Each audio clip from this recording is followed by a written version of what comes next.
Good afternoon and welcome back, ladies, gents and Pikachus. One of my viewers has requested that I go into a little bit more detail and explore the evidence behind Satan and Allah actually being the same creature, wearing a different disguise and a different name.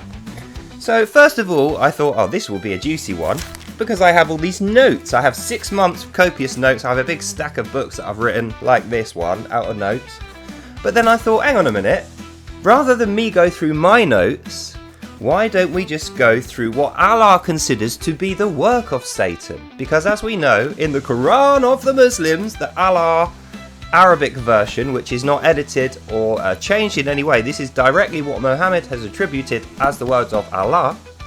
In here, Allah himself through Muhammad describes this as the work of Satan, the false doctrine, which is a corrupted Quran. And the reason he says it's false and by Satan and corrupted is because it's not in Arabic, it's in English, and it is not the word of Allah. It's been changed. Some bits have been taken away completely, other bits have been changed, added or removed. So let's go through the work of Satan, this one, and that is what Allah describes this book as. So this should be enough evidence for us to figure out whether Allah and Satan are the same guy. So obviously the first compelling piece of evidence is that Allah wrote this one, the Quran of the Muslims in Arabic, and he says Satan wrote this one, the Holy Quran translated into English. But the large majority of these two books is the same.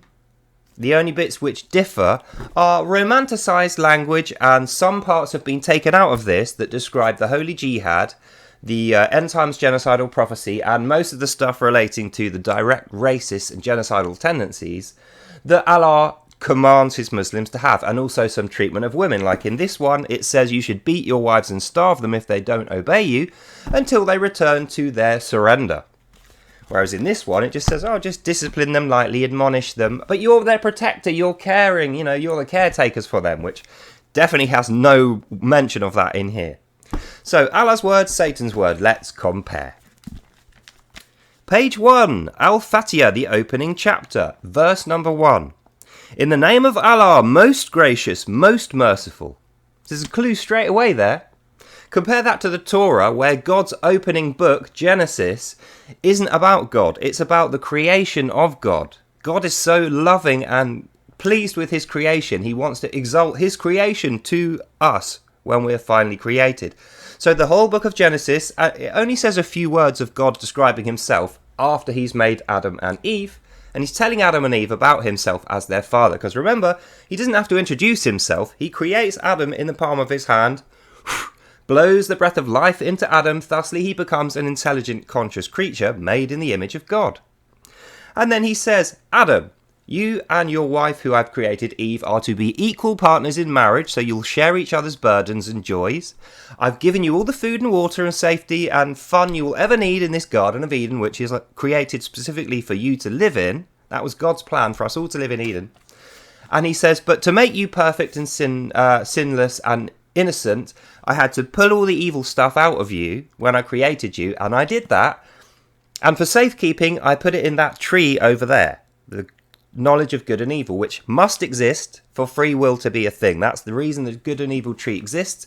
Without evil as an option, there is no chance to have chosen to be good, so there won't be free will. So that's the reason he has this tree.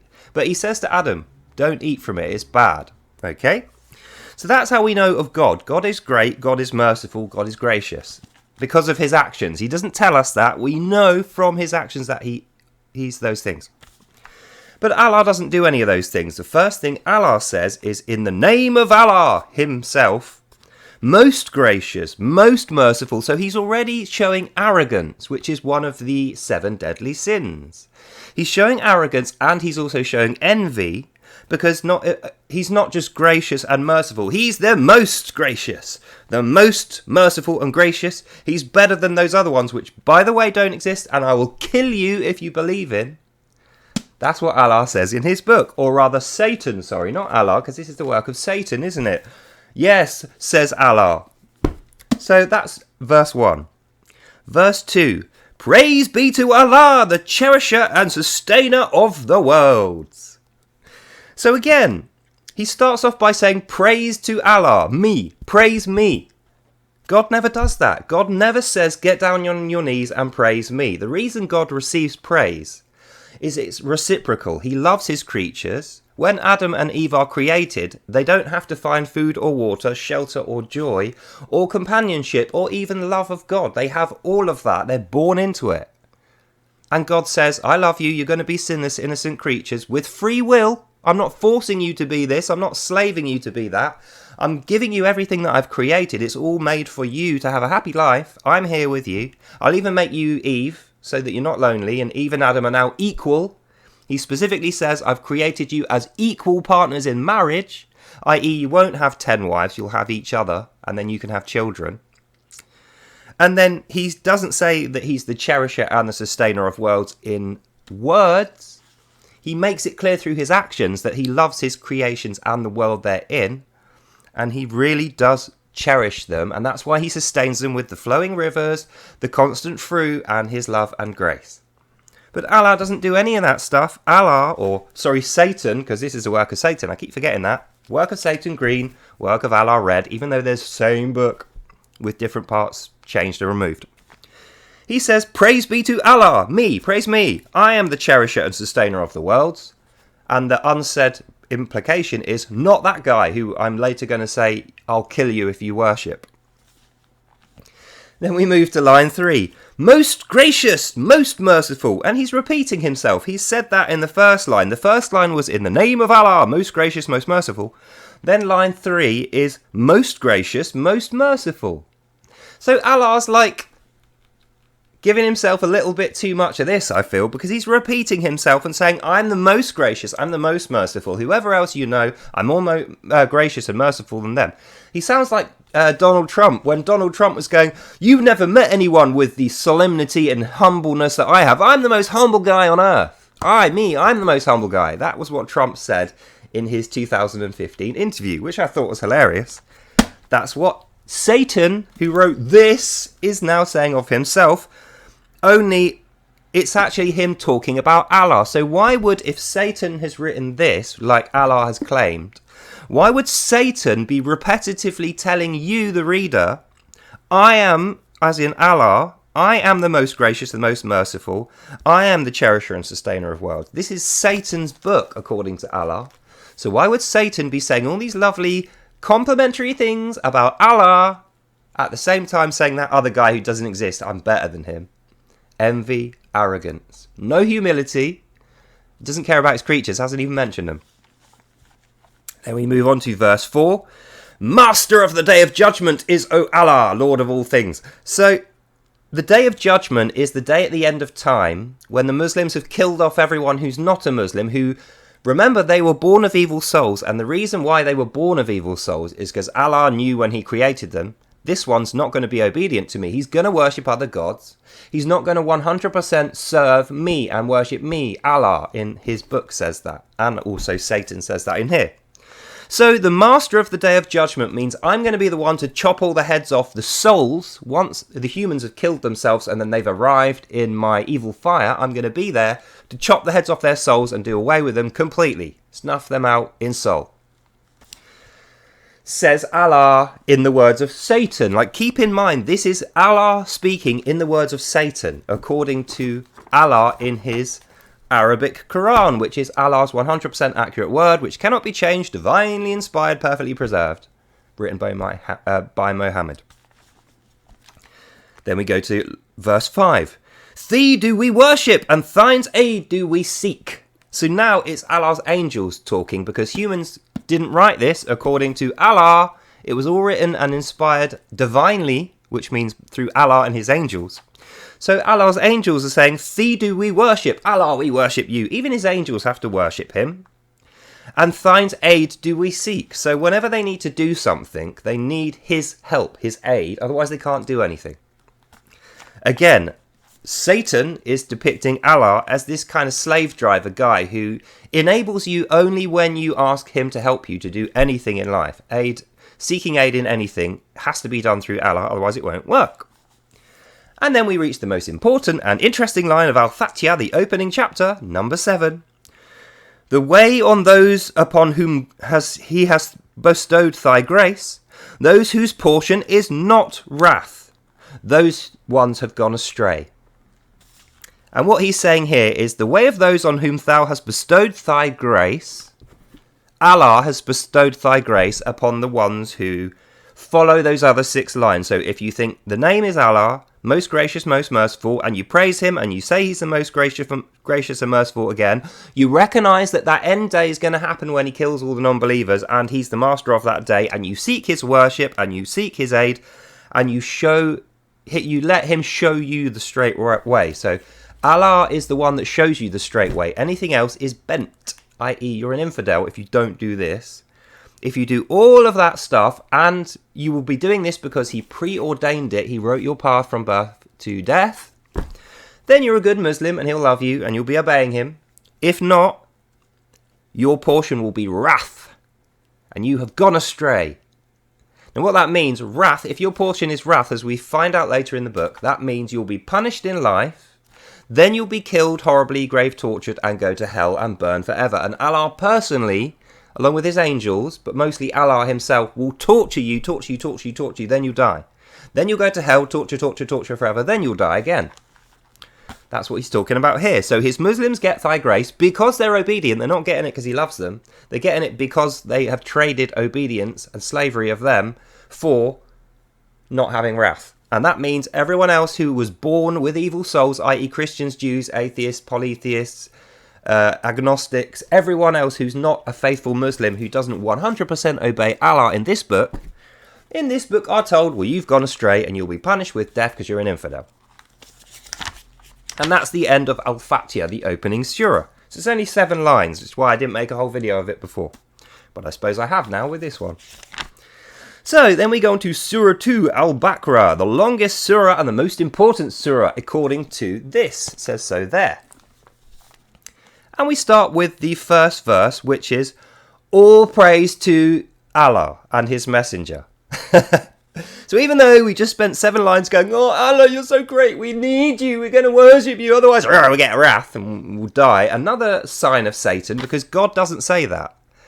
In the Gospels, Christ doesn't say that, and before Christ comes in the form of a human, when he is God the Father, just planning things, letting people explore their free will, as his prophecy was, when that's happening, he never ever says to his good people, you will be punished. He never mentions punishment to his good people. If you're being good, you don't even have to know that you're worshipping God. By being good, you are worshipping God. That's how the worship of God works.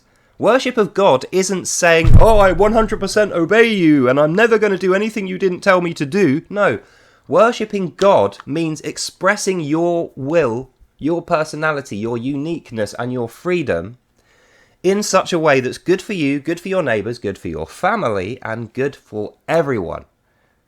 He hasn't told you how to do that. He's given you 10 simple guidelines. Don't steal, don't kill, don't do this, that and the other. Don't be evil. As long as you do those, everything else you do is okay. And that is you praising God by living a good life. You don't have to worship like you do with Allah and also with Satan. So we can see already, this guy, Allah in the words of Satan, is very, very similar to this guy, Allah in the words of Allah. And I think that is a very clear demonstration that the character of Satan and Allah is the same. Sorry, I keep knocking my microphone. 2. This is the book of guidance. In it, the guidance is sure without doubt and true to those who fear Allah. So that's interesting, isn't it? This is the book of guidance. The guidance is sure and without doubt to those who fear Allah. So that means if you don't fear Allah, this is actually bad guidance that isn't sure and isn't truthful. And we know that actually in this one, Allah's book, it pretty much says the same thing with less words.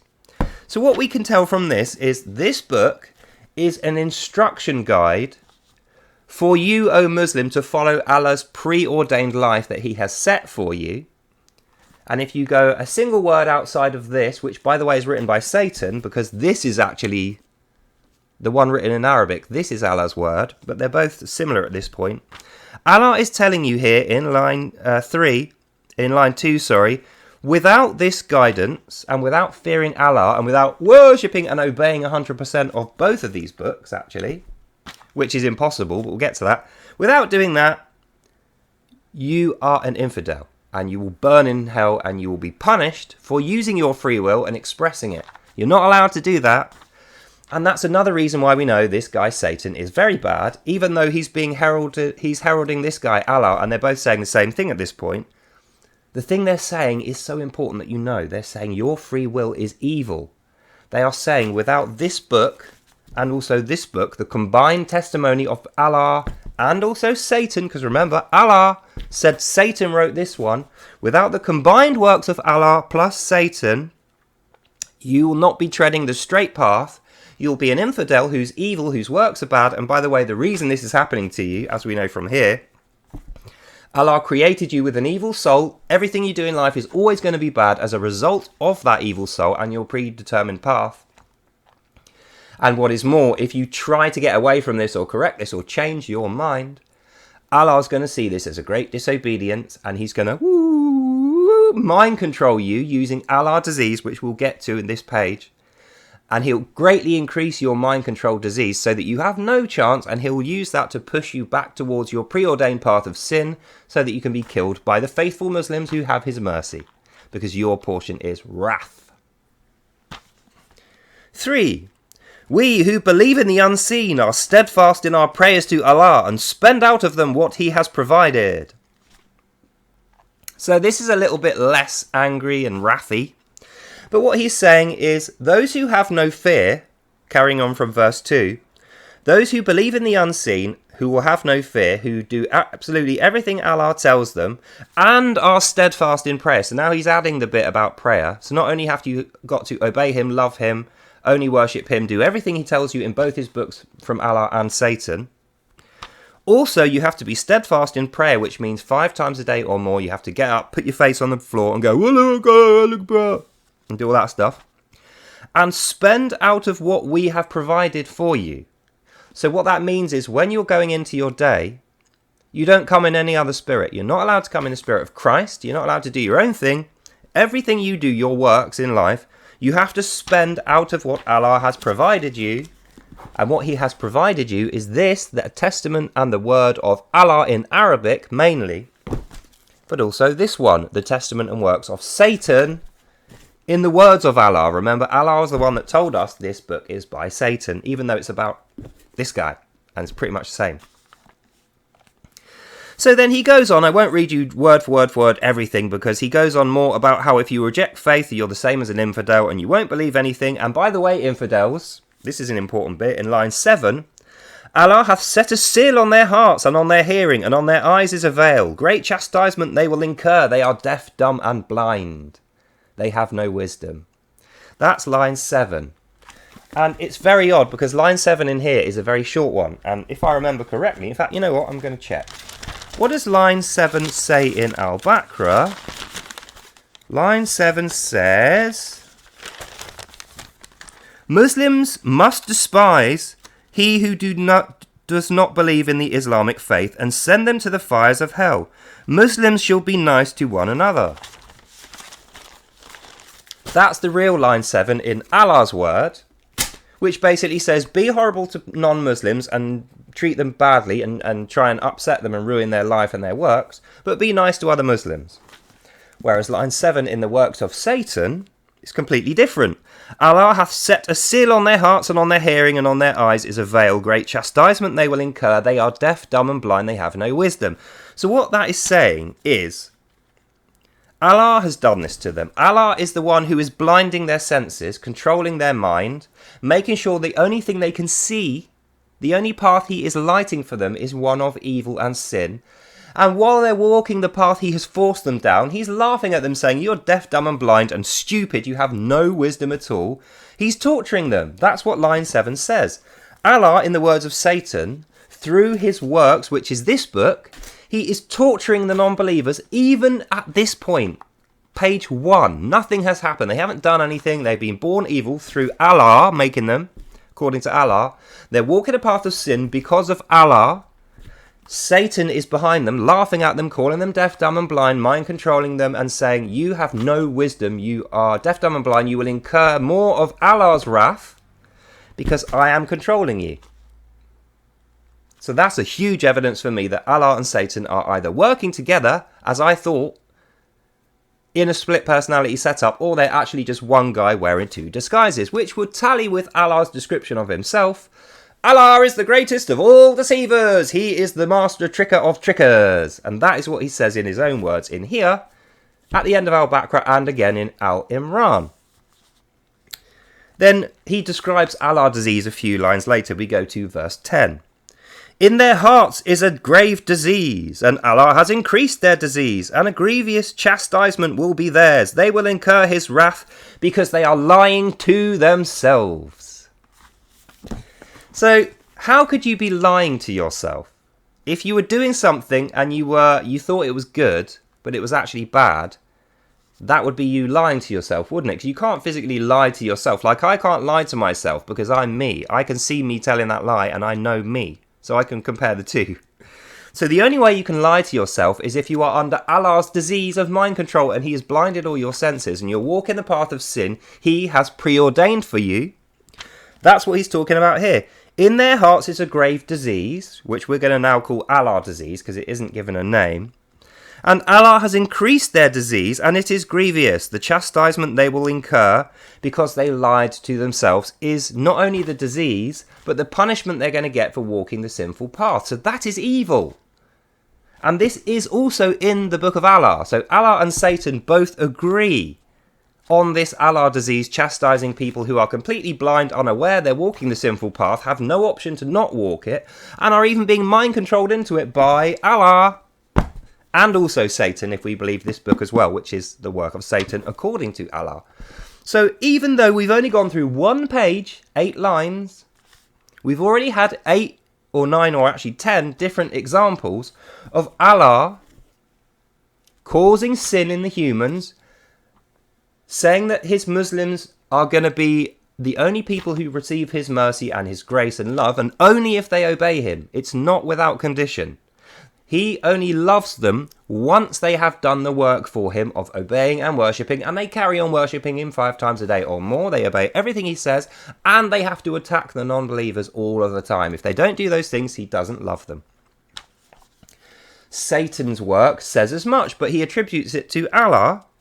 And because they lied to themselves, i.e. they're not actually worshipping Allah, that's the reason for this disease, the mind control, the walking of the path of sin, and everything else. So 22 minutes in, we've literally gone through one page and we've got 10 evidences that Allah and Satan are synonymous with Satan of the Old Testament and the New Testament, and the snake in Eden, who, by the way, is the same guy, who we'll find out now, tricks Adam into original sin and causes the fall from Eden. We move on.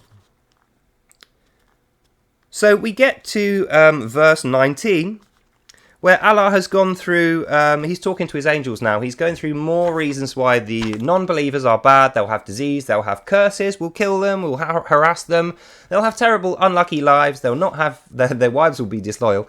And then at the end of time, when we kill them, we'll kill them again and again and again forever in spirit. Then we'll just completely do away with their souls, and they will die in agony and pain. And their last thing will be total regret.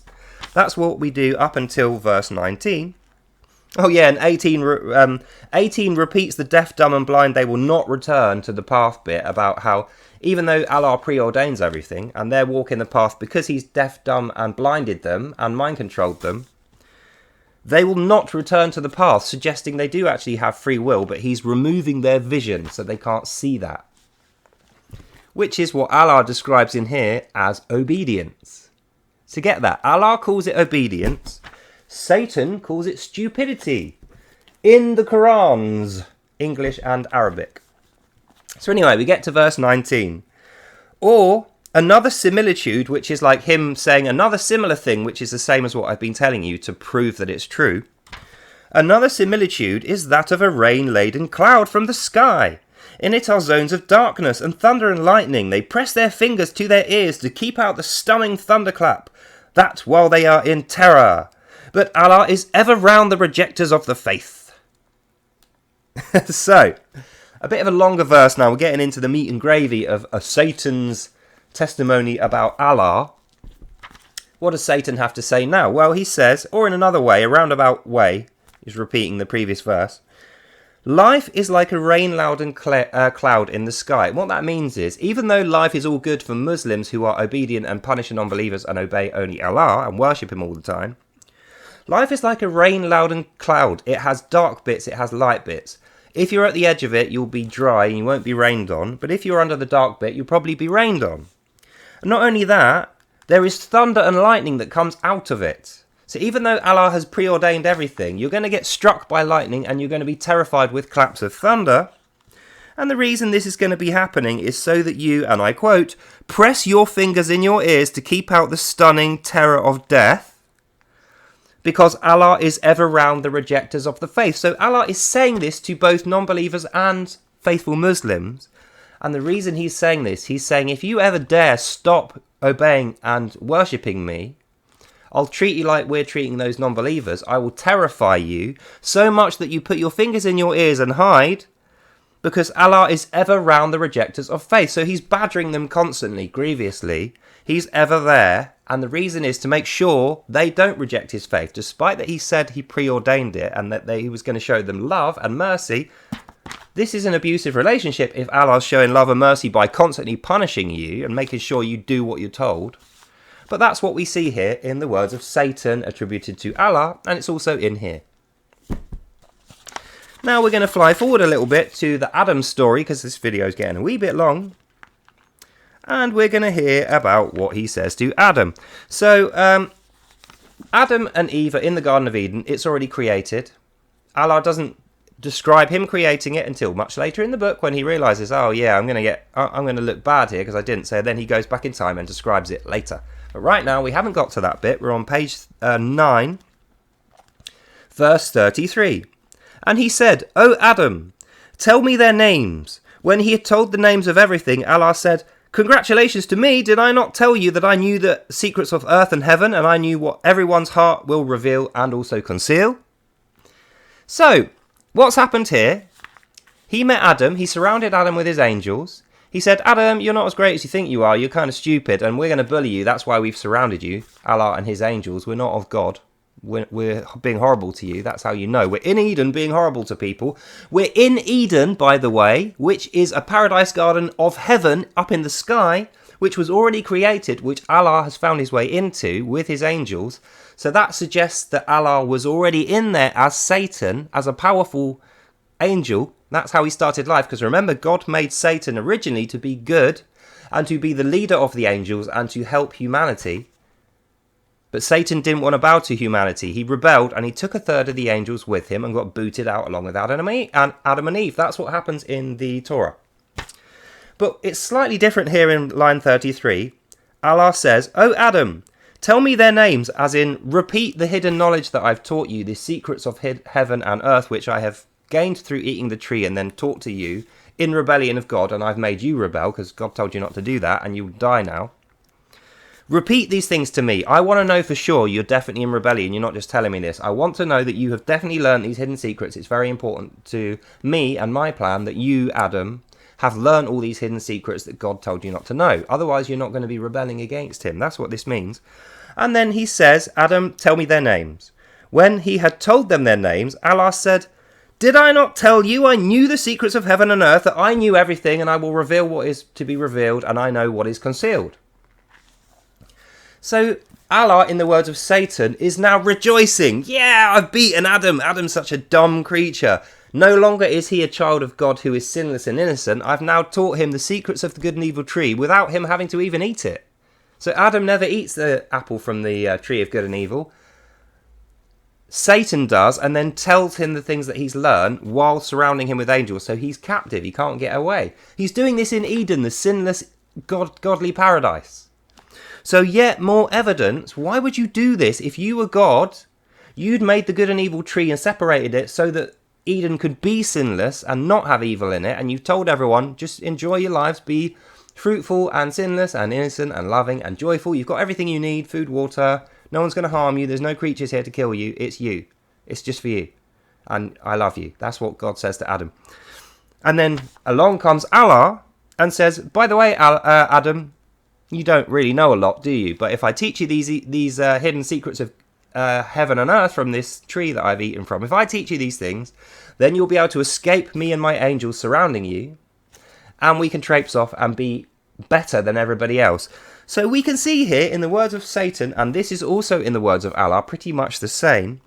Even though they're in Eden and they should be not needing any more power, they shouldn't be lusting for power, because remember, one of the 7 deadly sins is lust for power. That's what Allah, who is Satan in this book, Allah is showing to Adam his own lust for power. So Allah has a lust for power in Eden, which means he doesn't currently have power in Eden. So he lied earlier when he said he creates everything and he's actually God. He's not. He's just an angel of God. And he's a rebellious angel. And the first thing he does is attack Adam. So that's how we know he's Satan. His angels are the rebellious ones. And then he celebrates when he's managed to corrupt Adam. He goes on, 34. Behold, we said to the angels, now you must bow down to Adam. And they were feared, and they bowed down, apart from one. He refused and was haughty. He was the one who rejects the faith, the evil one, Iblis. So, who is Iblis? Well, we don't know. And if we only believe the Quran of the Muslims and Allah in this book here, we shall believe that Iblis is the evil angel who is working for Satan. That's what he thinks, and he tells us later in the book. But from what I can tell here, Iblis is loyal to God and is in defense of Adam, because the thing that he's not bowing down to is corrupted, power-lusting Adam. He was quite happy with Adam before that and didn't say anything bad. He wasn't attacking Adam. He's not rebelling against God. He's rebelling against Satan, because Satan has taught Adam these secrets of heaven and earth that he wasn't allowed to know and will lead to his death. And now he's being told, bow down to me, surrender to me, which is what Islam, the word, means. Islam means surrender, forcibly submit to me and do what I tell you. But he can't make Iblis bow. Even though he's all powerful and graceful and merciful and you must do exactly what I say or I'll kill you, Iblis is like, nah mate, I'm not doing this. I'm leaving, I'm out of here. You've wrecked this place now. I know what's going to happen because I have God's wisdom. I'm out of here. And he leaves. He doesn't bow down.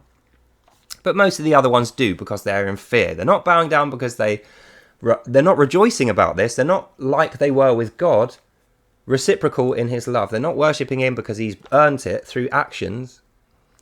They're terrified. They're bowing down because they think he's going to harm them with violence in Eden. So that's why we know this guy is Satan. He's in Eden trying to dominate angels with violence and threatening them, trying to make them worship him instead of God. And then we go on. 35. And we said, O Adam, dwell thou and thy wife in the garden, and eat of the bountiful fruits here, all within.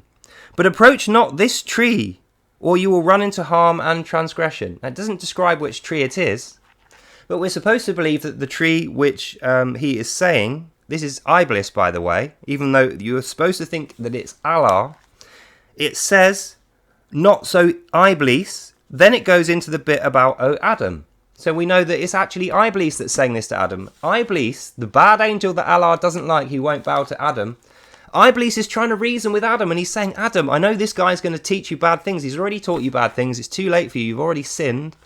But in future, don't listen to this guy. Don't eat from that tree. Don't do anything this guy tells you to do. He is bad and evil, and he's going to get you in trouble. So he's trying to reason with Adam, even at this point, so that Adam can repent. When God appears, he can say, I'm sorry, God, I didn't mean it. This evil Satan guy tricked me. But he doesn't manage it in time. And we know this because 36 says, then did Satan, the guy who wrote this book, but obviously not this one, this is the word of Allah, even though they seem like they're the same guy with a disguise and a false name, Satan did make them slip out of the garden and get them out of the state of felicity, which means joy and innocence and peace, in which they had previously been. So before, this is the biggest admission of Allah causing original sin on purpose. He even says, before he turned up, they were in the Garden of Eden in a state of felicity. They were already perfect and sinless. They had everything they need. They were joyful. They were worshipping God because he was loving them, not because they got told to. That's the state of felicity they were already in. But then what happens is Satan makes them slip out from the garden. Why would he do that if they're in a state of felicity, like he just said, if they hadn't done anything wrong? If they've only followed Allah's instructions, Now they're getting kicked out and the state of felicity is done. It's ended because they did that. The state of felicity ends because of Allah. In the words of Allah and in the words of Satan. Both guys agree. The reason why the state of felicity ends and they get thrown out of Eden is because Allah causes original sin.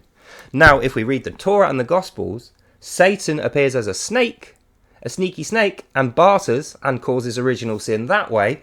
So all the scriptures for the first time ever are agreed. The Gospels, the Old Testament, and the work of Satan and the work of Allah are all agreed that the thing that caused original sin, this is the most important thing, original sin is caused by Allah and his angels tricking Adam into the secrets of heaven and earth, which he was not supposed to know, which draw him away from innocence, then cause him to be kicked out of Eden for transgressing against God, who is not Allah, and then becoming mortal and being introduced to fear, grief, pain, life and death. That's 8 pages or 9 pages of the work of Satan, definitely not Allah, the Holy Quran in English, but is also repeated in here pretty much in the same words in the book of Allah's Arabic commands, which he says is 100% divinely inspired and preserved by him and Muhammad, and if you argue with it, off the head, you're dead, you're an infidel, and you will be evil. So think about all of that. From the start, he shows arrogance, lust, envy, jealousy, and spite. While he's in the Garden of Eden in a perfect state of felicity, he attacks God's creatures, Adam and Eve, with spite and jealousy and rage because he can't kill God. He can't even harm God because he's too weak. Even though he's a big, powerful angel, God has created him as a good angel. He was supposed to help humanity, but he sneakily turns into a snake, comes in, surrounds Adam, barters and manipulates Adam into learning the hidden secrets of heaven and earth, which he's not allowed to know because he'll die if he knows them. He doesn't eat the fruit off the tree in either of these books, even though we're told in the Old Testament that he actually did. In these books, it is Satan that eats the fruit from the tree and then tells Adam the things that he has learnt by doing so. And God, to preserve his Eden and all the good creatures who haven't transgressed, because they've shown them violence, they try to get them to bow down in violence, he casts them out and says, you can't ever come back until after you die if you're good, and then they leave. Who is the one that leads them down? It's Satan. Even though Satan is supposedly not the same as Allah, and Allah's the one who got kicked out with them and made that happen on purpose to cancel the state of felicity in his own words and in the words of Satan. So they're both saying this. And let's not forget, Satan's works is this book. This is a book written by Satan, despite the fact that it's called the Holy Quran, and it's almost exactly the same as Allah's Holy Quran. So from that, we know. Even though we've not even got through 10 pages of the Quran yet in English, and we've referred to his actual Quran, Allah and Satan are synonymously the same character with the same behaviours, the same evil, lust, envy, spite, jealousy, rage, disdain for God and his creation, and rebellious natures. And they are the ones that cause humanity to be booted out of Eden for transgressing against God, but not just because they said something mean against God. That wasn't the transgression. The transgression was when Allah took Adam to the rest of the angels in heaven and said, you better bow down to my mate Adam now and worship only him, otherwise you will be in trouble and you'll see violence. So because he tricked Adam into trying to be the king of heaven with these newfound secrets and offering violence to anyone who didn't bow to him, that is the transgression. He attacked the others in Eden with violence. And you can't live in Eden if you are sinful, envious, spiteful, greedy, lusty, or rage-filled. And all those things are put into Adam's behaviour through Allah's intervention. That's the reason they all get chucked out, land on earth, and immediately Allah says, well, actually, you're not going to be high as the angels now. You're not going to be truth, beauty, courage, grace, or love anymore, Adam. Now, you're going to be worshipping only me, or I will kill you and I will punish your sons and daughters, and you'll burn in hell forever. Not only that, even though God was giving you everything you needed, food, water, love, and companionship, and a joyful state of felicity for free because he loved you, you didn't have to do anything for it. Because you were rude, mean, and violent to his other creatures, he's cast you out. Now you're here, you have to find your own food and water, and you will never feel felicity. And in fact, Allah specifies, if you don't do exactly what I tell you, I will give you pain, fear, and grief, and then you will die. That's how we know Allah and Satan are one, a oneness. but there's plenty more. So 40 minutes is quite long enough to know Allah and Satan are the same, in the words of Allah, Satan, the Gospels, the Torahs, and also me. Without referring to my notes, that was solely Allah and Satan that we went through word for word. So no one can call me a Zionist Jew or say that I translated it wrong or I interpreted it wrong. You heard it from the horse's mouth.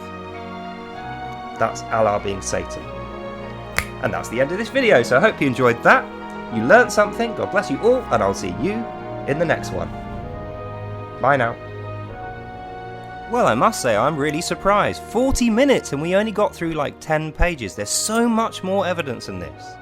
But for that, you're going to have to wait till the next episode of Without Lies, Islam Dies. So until then, God bless, have a great day, and I'll see you in the next one. Bye now. Bye-bye.